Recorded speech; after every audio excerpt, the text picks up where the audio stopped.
Paano nyo na-discover yung mga anomalyang yan, yung mga barrier? Paano nyo nakita na may anomalya? Unang-una, nakikita ko na bakit ang daling bumabagsak. Humihingi ako ng data, information o kaya documents sa DPWH. Nilalaro ako, pinapahikot ako. Minsan nga, nag-request na ako through the Regional Development Council. Very strong na dapat yun. To compel DPWH to provide me documents, yung mga contracts. Pero, ang sabi sa akin ng DPWH, bigyan ka na lang namin ng link.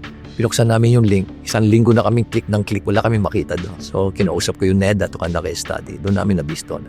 Hindi pala. Sa bawat square meter pala nung rock netting na yon, iba-ibang klase kasing system eh. May active, passive. Average, about 4,300 lang pala yung square meter.